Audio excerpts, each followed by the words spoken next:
तो चलिए मित्रों, हम लोग शुरू करते हैं अपने इंट्रोडक्शन का थर्ड पार्ट, जिसमें आपको बताने वाले हैं विभाजन एल्गोरिथम के बारे में। लेकिन विभाजन एल्गोरिथम को जानने से पहले चलिए हम लोग कुछ बचपन में जो पढ़ा करते थे उसको याद कर लेते हैं। बचपन में हम पढ़ते थे भाग करना। उसमें हम दो धन पूर्णांक लेते थे, एक बड़ा होता था और एक छोटा होता था।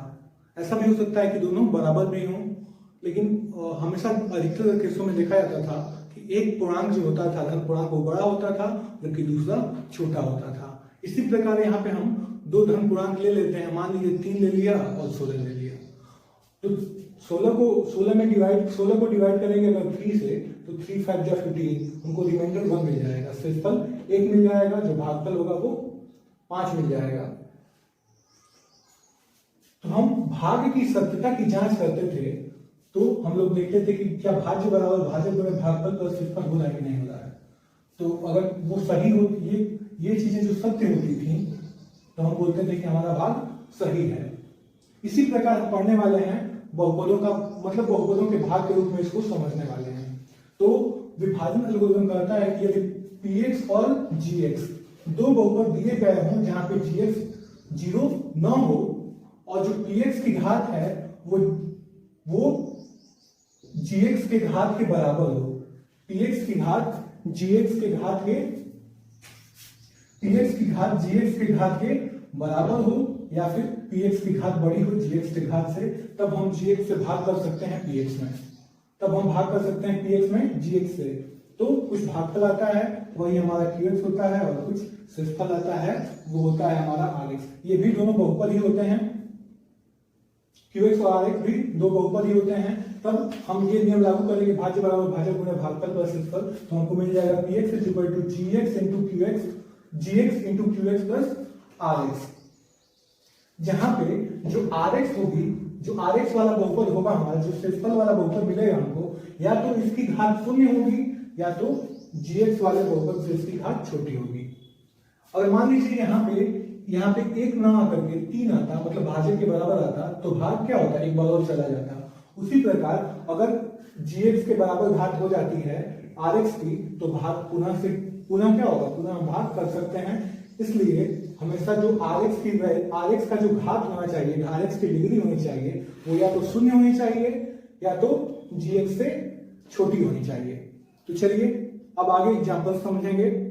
तो आइए विभाजन एल्गोरिथम पे आधारित हम लोग कुछ प्रश्नों को देख लेते हैं। तो हम पहला एग्जांपल देना चाहेंगे प्रश्नावली 2.3 के पहले का पहला क्वेश्चन, जिसमें हमसे बोला गया है कि विभाजन एल्गोरिथम का प्रयोग करके निम्न में से px को gx से भाग करके भागफल तथा शेषफल ज्ञात कीजिए। मतलब qx और rx को निकालना है, px और gx हमारे क्वेश्चन में दिया गया है।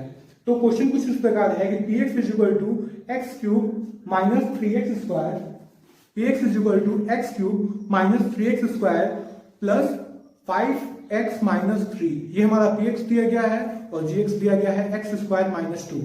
तो चलिए इसको हम लोग करते हैं, देखते हैं कि भाग करके भागफल और शेषफल कैसे निकालते हैं। तो हमारा क्वेश्चन कुछ इस प्रकार से है कि px is equal to x cube minus 3x square plus 5x minus 3, और gx दिया गया है, gx is equal to x square minus 2। तो चलिए भाग करते हैं हम लोग। तो इसमें देखते हैं कि सबसे बड़े घात वाला बहुपद कौन सा है। तो सबसे बड़े घात वाला यही है, मतलब px है। तो px में हम जानते हैं विभाजन एल्गोरिथम कहता है कि जिसकी घात बड़ी होती है उसी में भाग किया जाता है उससे छोटी वाली घात या उससे बराबर वाली घात वाले बहुपद से। तो उससे छोटी वाली है तो इससे भाग करेंगे इसमें हम लोग। तो gx से px में भाग करेंगे तो px को हम बीच में यहाँ लिख लेते हैं, x cube minus 3x square minus 5x minus 3, और यहां लिख लेते हैं x स्क्वायर माइनस 2। तो यहाँ पे प्लस है तो यहाँ पे भी प्लस होना चाहिए। तो चलिए भाग करते हैं। तो इसमें भाग करेंगे तो इसके बराबर लाना है, तो भाग करना सीखे ही होंगे 9th में। तो x स्क्वायर का मल्टीप्लाई इसमें होता है, तो यहाँ पे x क्यूब हो जाएगा, फिर -2 का मल्टीप्लाई इसमें होगा, तो तो ये माइनस 2x हो जाएगा। अब साइन चेंज होगा, ये माइनस ये प्लस, ये आपस में कैंसिल आउट हो जाएंगे और ये प्लस 2x और ये माइनस 3x स्क्वायर, बड़े घात वाला पहले लिख लेते हैं, तो ये 3a माइनस 3x स्क्वायर और इसको आपस में मिला देंगे तो हो जाएगा प्लस 7x। अब फिर से हम क्या करते हैं, इसको उतार लेते हैं। अब फिर भाग करेंगे हम लोग, तो माइनस 3 से करेंगे इस बार, तो माइनस 3 से करेंगे तो माइनस 3x स्क्वायर और माइनस माइनस का प्लस, 3 दूनी के 6, ये भी प्लस ये माइनस से कैंसिल हो जाएगा और यहाँ पर बच जाएगा 7x और माइनस 9। तो ये हमारा हो जाएगा रिमाइंडर।